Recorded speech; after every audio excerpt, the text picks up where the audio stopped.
Hi, you're listening to the audio version of Tales from the Triverse, my ongoing science fiction, fantasy, detective serial.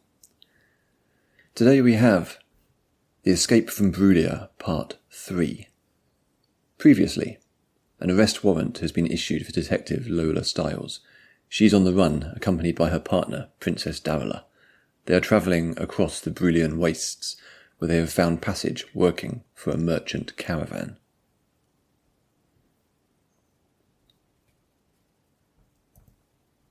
The Bruglian Wastes, 3202, Frostfall. Journeying by caravan was altogether more comfortable than on foot. Jacinda worked them hard, but they had blankets for the night and got to ride during the day. Cleaning and feeding the various creatures that hauled the carts was unglamorous, but kept Lola's mind occupied.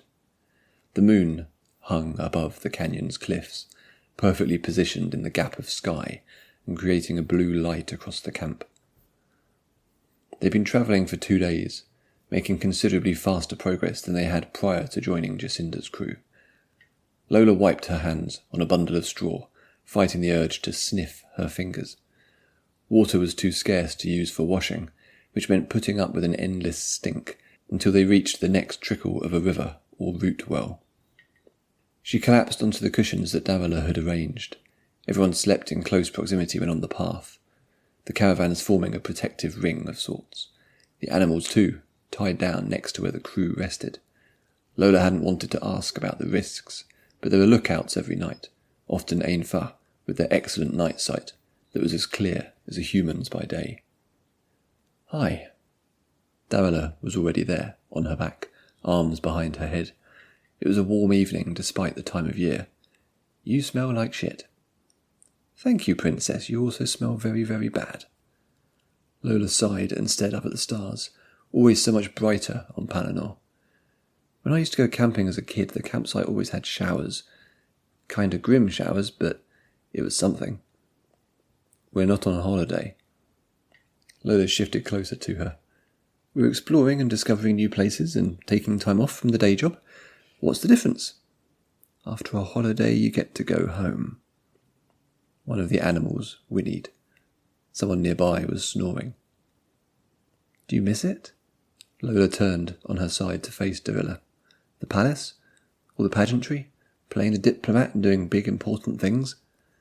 I wasn't playing at anything. In the moment I miss it, the comfort and the luxury. It made living easy. She smiled, stroked Lola's face. But there are worse things than being on the road with you. This feels more real. Smells more real too, Lola said, gently pushing Darila's hand away. Sorry. She sat up and crossed her legs. It's good for me to get away from it all. I know it's not what you wanted, though. Lola's thoughts were always with Clark and the others, all of them probably stuck in prison awaiting trial. It made no sense, and she couldn't see how the situation had gone from A to B. The collapse of law and order had been slow, ever so slow to the point of being imperceptible. And then it had been rapid and in a flood. They'd seen it coming, but still hadn't time to react. I just wish I could have done something for the others, Lola said, or could do something. We're in this for a long time, Lola. Neither of us are going back anytime soon. You could though, right? Lola was afraid to even make the suggestion, but it seemed wrong to tie Darila's fate to her own. Your father has influence. If you wanted to go back, you could. My father, Darila said, almost spitting the words, is not a good or kind man. He runs the city and the university for his own gain. He's a narcissist. I've been trying to get out from under his shadow my whole life. That made more sense of her recent ill-advised activities in Bruglia. Chancellor Baltine had been on the list of people Backer had assigned Lola to keep an eye on, not that she'd been able to get close to him. It was the other way around. He'd kept her on a leash, positioning her office in the grounds of his estate. Baltine was tangled up in everything happening back home. Lola wondered just how much Darila really knew. Might as well try to find out. They were both in it together, whether they liked it or not. The SDC was toast, and Lola needed to figure out what to do next.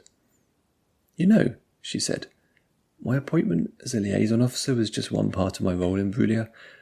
I was also there to keep an eye on your dad, on Chancellor Baltine. Darila frowned. keep an eye on him.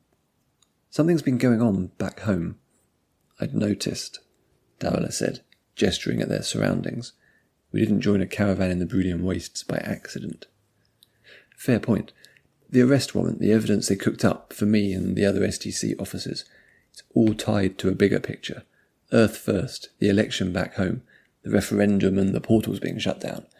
Everything they've been sneaking through the back doors. Callahan's death, it's all connected. Who is Callahan? Lola smiled. It's a long story. I never knew him. She took a deep breath.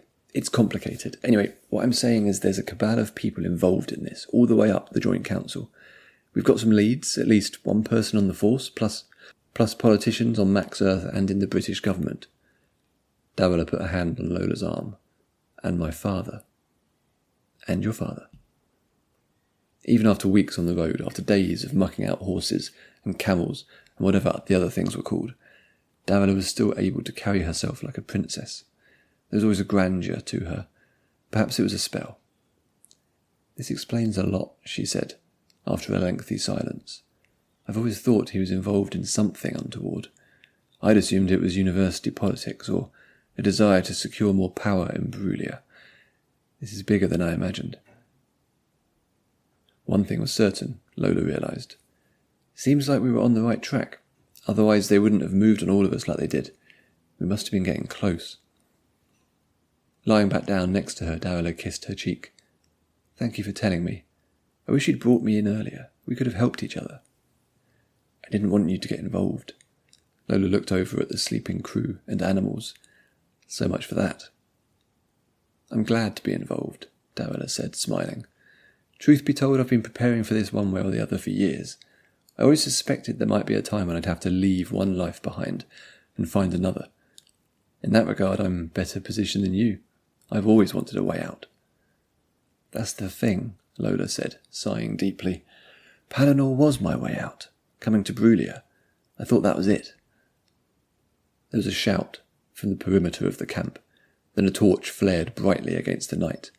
A ring of torch flames spread around the edges, as was the protocol. The wielders in the party would need the light. Lola sat upright, feeling suddenly very vulnerable on the ground, with no more protection than a couple of blankets. What is it? Stay here, Davila said, getting to her feet. Lola could see her making small gestures with her hands, perhaps the beginning of a spell. The animals were waking and starting to fidget nervously. Another shout, followed by a scream and a burst of blue plasma from beyond the ring of carts. In the momentary illumination, Lola caught a glimpse through the wheels of something large and prowling. There's more of them, came another shout. Emerging from the darkness towards the firelight were 3 enormous beasts, sabre-toothed and ferocious, looking to Lola every bit like Chinese ink drawings she'd once seen at the British and Empire Museum of mythical creatures. Lola understood for the first time the appeal of working a normal police job in London. They were surrounded. Thanks for listening. You can leave a comment and find lots more behind the scenes and what have you over on the newsletter version at simonkjones.substack.com.